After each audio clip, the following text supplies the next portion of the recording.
Pasamos a saludar a nuestra entrevistada de la fecha. Estamos en contacto a través de la plataforma Zoom con Alelí González Cáceres, presidenta de la Sociedad de Economía y Política del Paraguay. Alelí, ¿qué tal? ¿Cómo te va? Muchísimas gracias por participar de Proeconomía y Finanzas. Hola Eduardo, bueno, muchísimas gracias por la invitación y bueno, es un gusto estar ahora con ustedes. Alelí, te queríamos consultar teniendo en cuenta también todo este panorama político que estamos atravesando. Ya tuvimos las elecciones en nuestro país y bueno, para el nuevo gobierno se plantean numerosos desafíos. Desde tu punto de vista, Alelí, ¿cuáles serían las cuestiones principales que habría que ir atendiendo? Primeramente en este periodo de transición y posteriormente cuando asuman las nuevas autoridades del país. Bueno, yo quiero hacer primero dos cosas, ¿no? Dos aclaraciones. La primera es entendernos o entender a Paraguay en el contexto de la economía mundial, ¿verdad? Generalmente en los análisis suele perderse eso de vista. Paraguay, a pesar de que seamos mediterráneos, no es una isla rodeada de tierra, ¿no? Entonces, estamos en un contexto internacional bastante complejo de crisis múltiples, financiera, económica, alimentaria, energética, climática. Entonces, en ese contexto debemos entender también lo que sucede en nuestro país, ¿no? Las previsiones de los organismos financieros internacionales, como el Fondo Monetario Internacional, el Banco Mundial, incluso la CEPAL, no son nada alentadoras para este 2023 ni para los años que vienen, ¿no? En, ya antes de la pandemia teníamos un lento crecimiento de la economía, ese ya era un problema, la ralentización de la economía mundial. En el 2019 o a inicios del 2020 se profundiza esa situación con la pandemia, se generan o estallan nuevas crisis como el crisis en el canal, en la cadena de suministros, la crisis energética con la cotización en precio negativo del petróleo, la inflación, que es una inflación generalizada ahora a nivel mundial, no existe un solo país que no esté atravesando por una crisis inflacionaria en mayor o menor grado. Entonces, ese es el contexto en el que nos vamos a estar moviendo en estos próximos años, ¿no? En el caso nuestro se complejiza aún más la situación. ¿Por qué se complejiza? Porque nosotros tenemos una estructura productiva que es absolutamente dependiente del sector externo. Entonces, al ser absolutamente dependiente del sector externo, en donde es a través de las exportaciones del sector primario, en donde se generan las divisas, eso genera que el Producto Interno Bruto, que el ciclo económico de nuestra economía sea bastante volátil, ¿no? Entonces, cuando desde el gobierno anterior y los anteriores gobiernos nos han hablado de la supuesta estabilidad macroeconómica, nosotros de la Sociedad de Economía Política decimos que no existe tal estabilidad macroeconómica, porque cuando hablamos de estabilidad macroeconómica nos tenemos que centrar en tres dimensiones. Una estabilidad real que tiene que ver con el crecimiento del Producto Interno Bruto, y entonces ahí nosotros vemos que es bastante volátil, que tenemos picos muy profundos de caída cuando estamos en condiciones adversas, cuando la zafra no resulta como tenían planificado, los eventos climáticos van a seguir sucediendo porque estamos en un contexto en el que la crisis climática se ha agudizado, va a seguir afectando al sector primario exportador,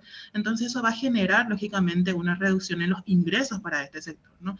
Entonces, otro elemento que se tiene en cuenta cuando hablamos de estabilidad macroeconómica dentro del sector real tiene que ver con el empleo. La economía paraguaya hoy no tiene posibilidad de generar fuentes de empleo. Vos te puedes fijar en eso cuando analizas los datos que ahora sacaron del Instituto Nacional de Estadísticas, en donde vos ves que de los 3.700.000 personas que conformamos la fuerza de trabajo en Paraguay, 1.700.000 se emplean en el sector privado, ¿no? 1.500.000 personas se están empleando por cuenta propia. Entonces tenemos una baja capacidad de la economía de generar empleos y que esos empleos sean de calidad, ¿no? Porque estamos también en un contexto de elevada informalidad laboral y esa informalidad laboral alcanza a casi el 70% de la fuerza de trabajo en Paraguay, ¿no? Entonces, en esa primera dimensión que analizamos no existe toda la estabilidad macroeconómica. Cuando miramos en una dimensión más nominal que tiene que ver con el tipo de cambio, con los niveles de inflación, lo que nos fijamos es que tampoco existe esa estabilidad, porque desde hace unos 25 o 30 años, el poder adquisitivo de la fuerza de trabajo ha ido disminuyendo, ¿no? Tenemos una pérdida del 30% del poder adquisitivo del salario básico, entonces los niveles de inflación no son tales, yo dudaría de las estadísticas también, ¿no? Entonces, en ese sentido, no tenemos tampoco estabilidad en esto. Seguimos manteniendo un tipo de cambio ficticio, decimos, ¿no? Por el hecho de que el Banco Central tiene que intervenir en el mercado cambiario para seguir sosteniendo este tipo de cambio que mantiene una sobrevaluación de nuestra moneda, ¿no?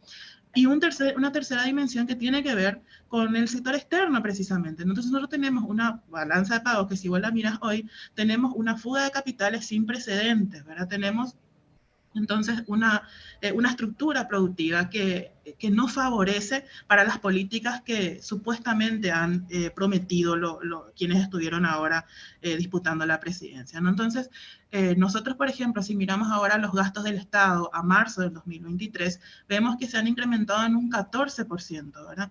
¿Y cuáles han sido esos sectores en donde más se ha incrementado el gasto en el Estado? Eso fueron dos fundamentalmente. Uno que tiene que ver con las prestaciones sociales, que es una cuestión sumamente vulnerable en el sentido de que estamos hablando de programas de transferencias monetarias como Tecopona, como las transferencias a los adultos mayores. Entonces, el hecho de que se haya incrementado esto significa que las políticas de transferencias monetarias no han estado funcionando, porque el propósito no era ampliar la base de las personas que en condiciones de pobreza tienen que recibir estas transferencias, sino disminuir esa base con una transferencia que de verdad pueda generar que estas personas puedan salir de la pobreza, ¿no? Entonces, ese es el primer elemento. El segundo elemento que ha aumentado el gasto general del Estado son los servicios de la deuda. Entonces, la política de endeudamiento que se ha sostenido a lo largo de estos años condiciona profundamente las acciones que va a poder realizar este gobierno y los próximos que vengan, porque nosotros estamos endeudados hasta el 2050.